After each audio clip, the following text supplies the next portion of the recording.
from Imaginary Goddess. I'm back here, I believe it's the first time in a while, with another deck profile. So, as you can see, today I'll be doing another OTT deck, just for the new Stride meta. I'm just going to start right off with it. My starter is Little Witch Lulu because she's probably arguably the best starter to have ever come out, at least for OTT. So, she's too powerful, call her, when you ride grade 3, pull her back. So blast 2, draw a card. So essentially a +2 depending how you look at it, and definitely a +1. So starting right off into the trigger lineup. It's OTT, so we're running 12 crit. I haven't changed the new crit looking trigger. It's too lazy to unsleeve that, but if you prefer the new bird art or whatever, you can do that. But otherwise, there's that. And I guess you could run 16 crit if you really are ballsy, but I am not. Then, of course, I run my 4 heal triggers, which I normalize when going to regionals because I don't want to write down 3 different triggers. So, just heal triggers are nice, they're good, whatever. I run the new Perfect Shield. I do not like the art. One, because it's kind of a... I don't like it, it's all dude direction for OTT, and frankly, Vanguard has a lot of dudes in it already, so it's pretty male dominated. So now there's this guy, but he's part of the new Unflipper Perfect Guards, and basically when you use him, you can only guard your Vanguard with it, but if there's a copy of him in your drop zone, then you can unflip a damage, which is nice because it's a way to unflip damage without running extra crap in this deck. Then I run 3 of the new 8K, and then 3 of the old 8K, just to keep it nice, good number. 6 8Ks. This deck does run Silent Tom, as most OTT decks should, and so you need 8Ks and just kind of 2 additional ones so you have more to go around. Then I run 4 of Ame.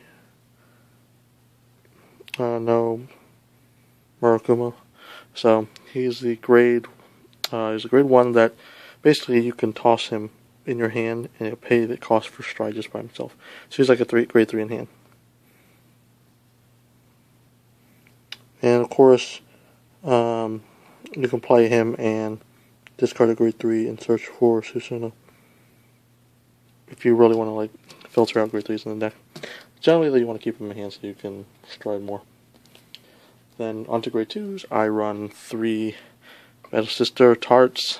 I was running Diviners, these guys.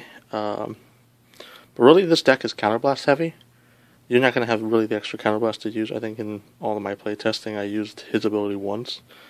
And really, I think I'd just rather have the 10k to maybe ride on. Alternatively, this can be a bunch of different things. Ramune, I think would be pretty nice for if your meta is very Dragon Empire heavy, as that could potentially be pretty good for you. And also, or Narukami heavy even, and also the 8K or 10k Interceptor I would imagine would be pretty good. And Mocha if you want 11k attacker, but I just have this for now because it's 10k base, so it's really safe.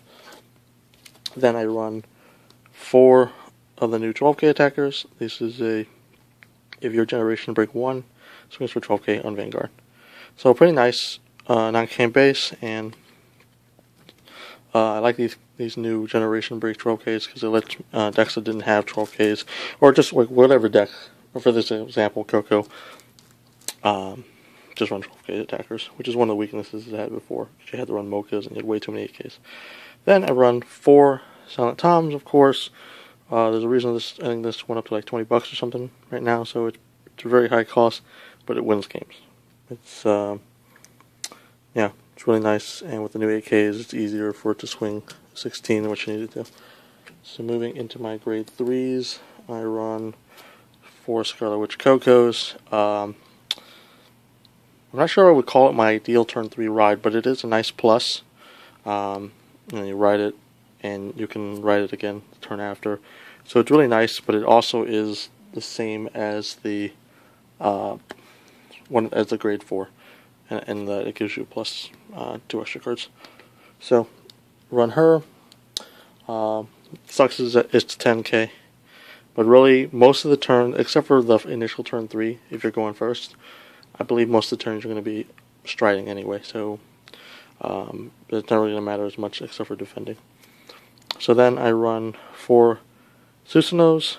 This is the new, is like the stride unit for, well, the grade 3 stride collar thing for OTT. Basically, if you stride, counterblast 1, look at the top 2, put 1 in your hand, and put 1 at the bottom of your deck. So that's the very, I guess that's the new mechanic for OTT going on right now, is to look at the top X amount of cards, put X amount of them in your hand, and then put the rest in the bottom in any order. So you kind of start getting a stack going. I guess that that's why Tsukiyomi is very popular, and I believe has won a major event over in Japan. But I'm mainly a CoCo player, so you might see me build a Tsukiyomi deck later on. But there's that. So moving on to the grade 4s, I run 4 of the Takeme Kazuchi, and basically it's what's a stride, of course, and it basically lets you swing for 31 Susanoo, 30 CoCo when you play it, and a counterblast 2 if you have 1 stride already flipped up, so it has to be your second stride and on, can't be the first thing that you stride, and you can unflip another copy of it, and counterblast 2, look at the top 4, put 2 in your hand, put 2 at the bottom. So it's essentially like a CoCo effect, which is really nice, and it's also the reason why you don't necessarily have to ride CoCo as your turn 3 ride. Though that would probably give you the most pluses for that. But I run 4 of that. It's really good. I really don't find myself using all of them in the game though, because really you're only going to be using 2. Yeah, you'd only really be using 2. Yeah, because each of them unflips 1. But it's pretty decent. I mean, as far as OTT goes, it stacks 2 cards into your deck, and it gives you 2 cards, so it's nice.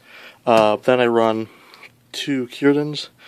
It's a basically on hit with the Vanguard. You can look at the top 2, put 1 in your hand, put 1 at the bottom. So it is it gives you an extra plus.